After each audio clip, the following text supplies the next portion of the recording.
All right, today I'll do a review and share my thoughts on the Ringside Elite Cobra Reflex bag. This is the second version that I have. I know they put out a prior version which had a smaller spring and a wider, different base. There could be other variations, but certainly those are, I think, the most noticeable and most impactful changes they made. So I bought this bag in October of 2021 and I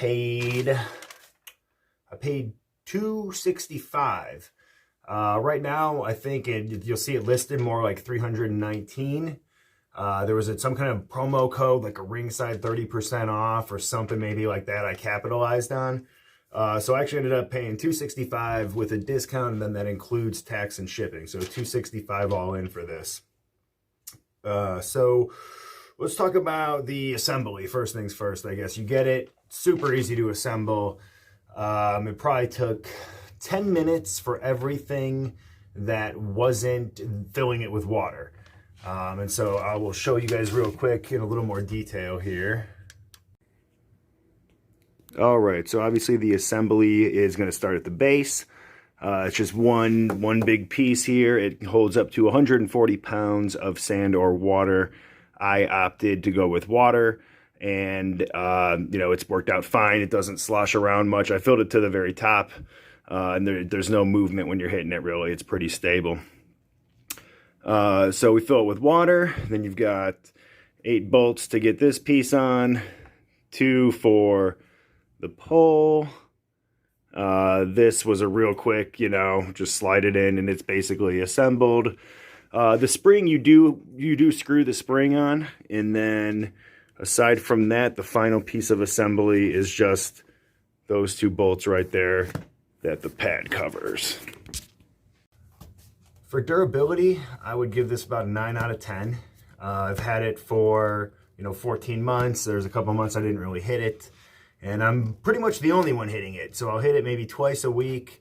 Occasionally I've got, a friend / neighbor that's going to hit it with me, but not that often. So for the most part, it is one adult male, 195 pounds, hitting it twice a week, and it's held up great for a year. Occasional, bolt just needs maybe a little turn, but it's doing good.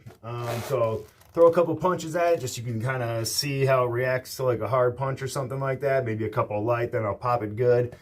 Just give you a quick sense of how it reacts to some hits.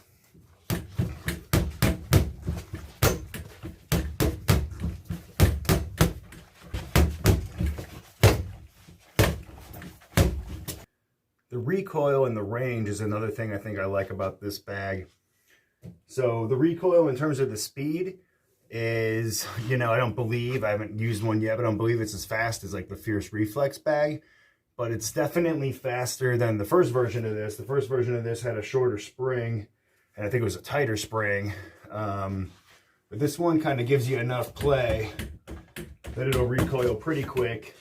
And then in terms of the range of it, the amount of bar above the spring is kind of just enough that it comes out far enough from the base, that that it could hit you in the face if you're banging on it and you're in close range.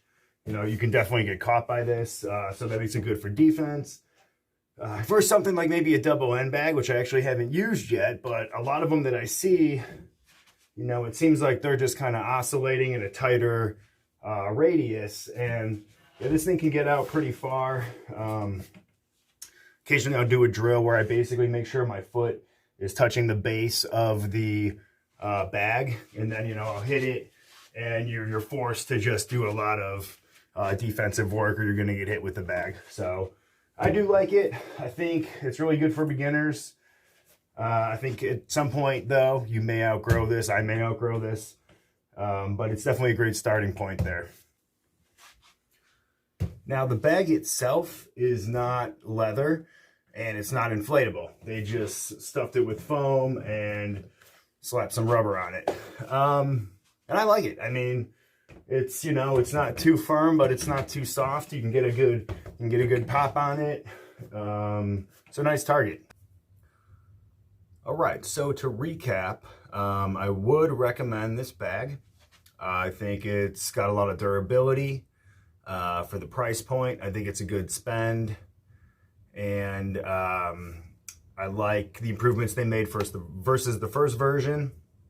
However, I can't compare this to any other Cobra bags. This is the only one I've used.